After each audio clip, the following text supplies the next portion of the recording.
Hello, everybody, and welcome to Freedive Passion. I want to start to tell some stories about incidents that I've heard about in the past. Some of them, the people survived, luckily. Others, unfortunately, there were deaths. But what I've seen is the thing that unites all of these incidents within freediving is they were totally avoidable. Through proper procedures, techniques, equipment maintenance, these deaths didn't need to happen. These near death experiences didn't need to happen. So, what I'm hoping through sharing these stories is that we're going to prevent deaths in the future and help you to realize what things maybe you need to be paying more attention to in order to dive in a safer way.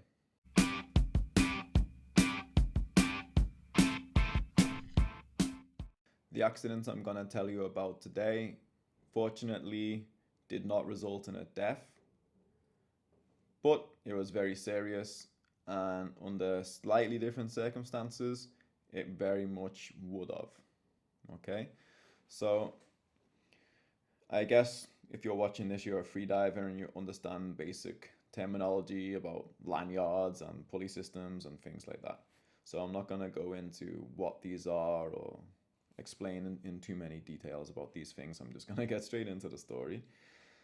So it was two people diving on one buoy, and they were in Blue Hole in Dahab.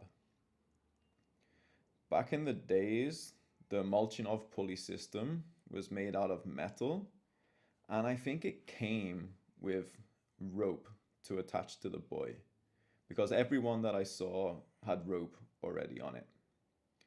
Now, these people were diving with a Molchanov's pulley with the rope attached to a carabiner attached to the buoy.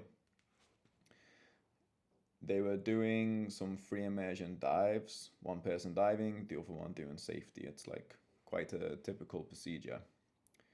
Now, what had happened over the time that they'd been using this pulley is the metal in the pulley had started to eat through the rope and was making the rope thinner and weaker. And while one person was down on a dive, if I remember correctly, he had no fins on, coming up in free immersion, the rope that was holding the pulley to the buoy snapped. So this pulled that, which means the bottom weight pulled the rope and the pulley and all the rope that was in the buoy out of the buoy straight down. The pulley then hits the lanyard of the diver and starts pulling the diver straight down. So they must have had like at least a 10 kilo bottom weight. There was no way for the diver to resist that, and the diver started to get pulled down.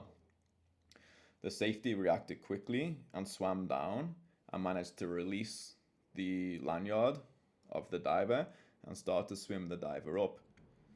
People sort of see what's happening and they go to also rescue this diver.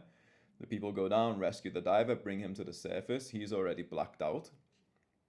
But what people don't realize is that the diver's buddy, the one who was originally rescuing the guy, also blacked out. Now everybody's rescuing the person who was on the dive on the surface, and nobody's noticed the buddy is blacked out, and the buddy is just floating away. Luckily, it was in Blue Hole, and Blue Hole's always busy with freedivers. So he floated past somebody else's buoy, right? And then this person sees like this unconscious body floating by the dive line and dives down and rescues this person. Blow tap talk. Luckily, the worked, and this person was also fully recovered. But if this was somewhere, where there weren't other freedivers around, or imagine if it was just these two guys on their own diving somewhere, they would have both died, undoubtedly. It was only the fact that it was in the Blue Hole and they were surrounded by other freedivers that they were able to survive this incident. This thing isn't an isolated thing. I've heard of other similar incidents that have happened for slightly different reasons. So, for one, I heard the canvas that holds the D-ring onto the buoy itself snapped. So then, of course, the D-ring with the pulley, the bottom weight, everything gets pulled down. It's essentially the same thing. The other incident I heard about was somebody was using like quite a cheap rope where the knot doesn't hold very well, and it was back in the days before pulley systems, and they'd used a Clove hitch.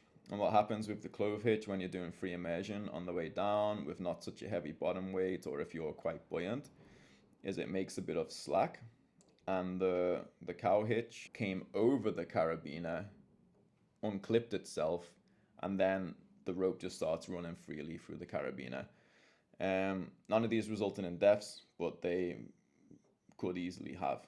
These things didn't really need to happen. There didn't have to be an accident in the first place if we had proper procedures.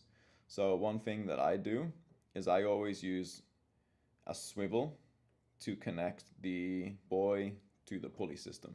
The swivel is nice because then you can change exactly which angle you pull from, and it's super tough stainless steel swivel that's rated for a lot more weight than what will ever be put onto that swivel in a freediving context.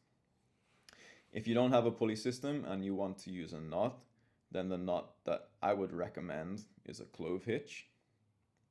We can also back up, whether it's the pulley or whether it's a knot, we can back that up with a second carabiner attached to another strong point on the buoy itself.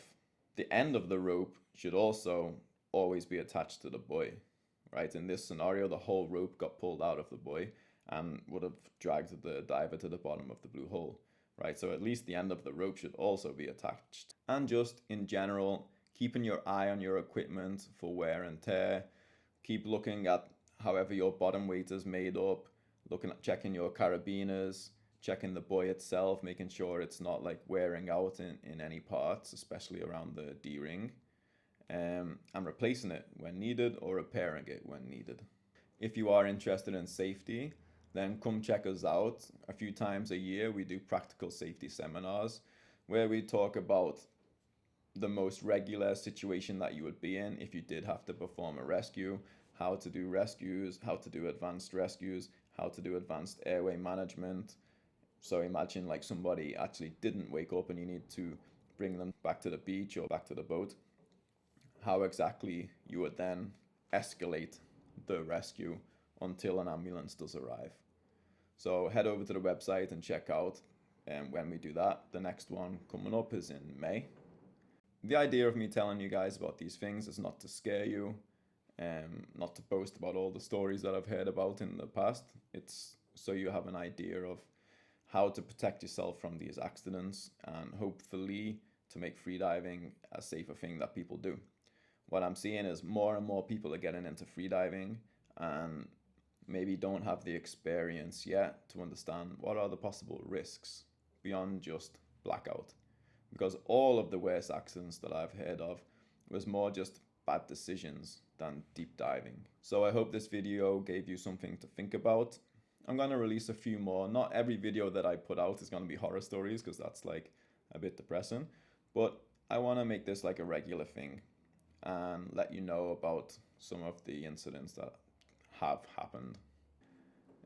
Yeah, and until next time, take it easy and dive safe.